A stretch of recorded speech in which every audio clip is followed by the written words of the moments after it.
ఈ వీడియోలో మనం అకరణీయ సంఖ్యలను భాగాహారం చేయడం ఏ విధంగానో నేర్చుకుందాం. దీన్నే ఇంగ్లీష్లో మనం డివిజన్ ఆఫ్ రేషనల్ నెంబర్స్ అంటాము. ముందుగా ఒక ఉదాహరణ చూద్దాం.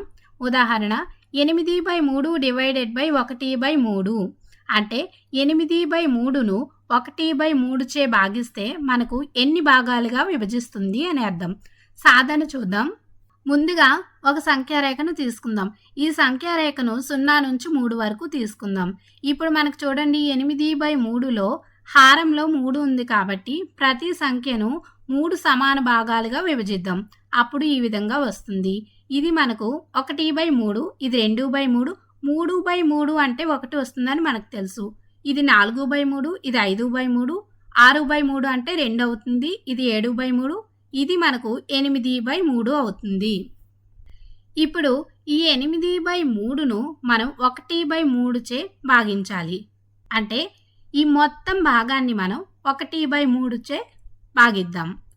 ఇది మనకు ఏమవుతుంది? 1/3 అవుతుంది.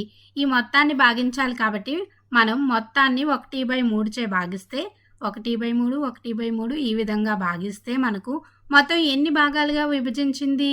8/3ను 1, 2, 3, 4, 5, 6, 7, 8 భాగాలుగా మనకు 1/3 అనేది 8/3ను 8 భాగాలుగా విభజించింది. అయితే ఇప్పుడు మనం దీనిని భాగాహారం ఏ విధంగా చేయవచ్చో చూద్దాం. 8/3 డివైడెడ్ బై 1/3. ఎప్పుడైనా గుర్తుపెట్టుకోండి, 2 అకరణీయ సంఖ్యలను భాగాహారం చేయాలి అన్నప్పుడు మనం ఏ సంఖ్యతో అయితే భాగిస్తున్నామో ఆ సంఖ్య యొక్క గుణకార విలోమంతో గుణిస్తే మనకు సరిపోతుంది. అంటే 8/3ను 1/3 యొక్క గుణకార విలోమం ఎంత అవుతుంది? 3/1. ఈ 3/1తో గుణిద్దాం. 8/3 ఇంటూ 3/1 అవుతుంది. మనం ముందు వీడియోల్లోని 2 అకరణీయ సంఖ్యలను గుణకారం ఏ విధంగా చేయవచ్చో నేర్చుకున్నాం. అంటే లవాన్ని లవంతోనూ హారాన్ని హారంతోనూ నేరుగా గుణించవచ్చు. అప్పుడు మనకు 8 ఇంటూ 3/3 ఇంటూ 1 వస్తుంది. 8 ఇంటూ 3 అంటే ఎంత అవుతుంది? 24. అలాగే 3 ఇంటూ 1 అంటే 3 అవుతుంది. ఇప్పుడు 24/3 అంటే మనకు 8.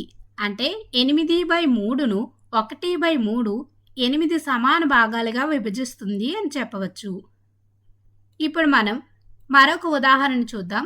ఉదాహరణ 8/3 డివైడెడ్ బై 2/3. ఇందాక మనం 8/3ను 1/3తో భాగించాము. ఇప్పుడు మనం 2/3తో భాగిద్దాం. సాధన చూద్దాం. ఇప్పుడు ఒక సంఖ్యారేఖను తీసుకుందాం. ఈ సంఖ్యారేఖను మనం 0 నుంచి 3 వరకు తీసుకుందాం. ఇప్పుడు కూడా మనకు 8/3లో హారంలో మనకు 3 ఉంది కాబట్టి ప్రతి సంఖ్యను మనం 3 సమాన భాగాలుగా విభజిస్తే మనకు ఈ విధంగా వస్తుంది. అప్పుడు మనకు ఇది 1/3, ఇది 2/3, ఇది 3/3, 4/3, 5/3, 6/3, 7/3, ఇది మనకు 8/3 అవుతుంది. ఇప్పుడు మనం ఏం చేయాలి? ఈ 8/3ను అంటే ఈ మొత్తం భాగాన్ని మనము 2/3తో భాగించాలి. అంటే మనకు 0 నుంచి ఇప్పుడు 2/3 వరకు అంటే ఈ భాగంతో మనము 8/3ను భాగించాలి. అప్పుడు మనకు ఎన్ని సమాన భాగాలు వస్తాయి? ఇది మనకు 2/3 అవుతుంది. ఇప్పుడు ఈ మొత్తం 8/3ను భాగిద్దాం. ఇప్పుడు చూడండి, ఇది ఒక 2/3, ఇది ఒక 2/3, ఇది కూడా ఒక 2/3. అంటే మనకు 8/3ను 2/3 అనేది ఎన్ని భాగాలుగా విభజించింది? 4 భాగాలుగా విభజించింది. ఇప్పుడు మనం 8/3 డివైడెడ్ బై 2/3ను ఏ విధంగా సాధించవచ్చో చూద్దాం. మనం ఏం నేర్చుకున్నాము?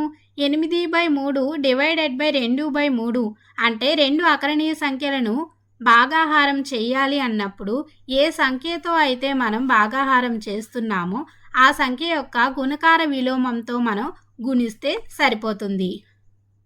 అంటే 8/3ను 2/3 యొక్క గుణకార విలోమం మనకి ఏమవుతుంది? 3/2 అవుతుంది. ఇప్పుడు 8/3 ఇంటూ 3/2గా రాసుకోవచ్చు. మనకు తెలుసు కదా 2 అకరణీయ సంఖ్యలను ఏ విధంగా గుణించవచ్చో.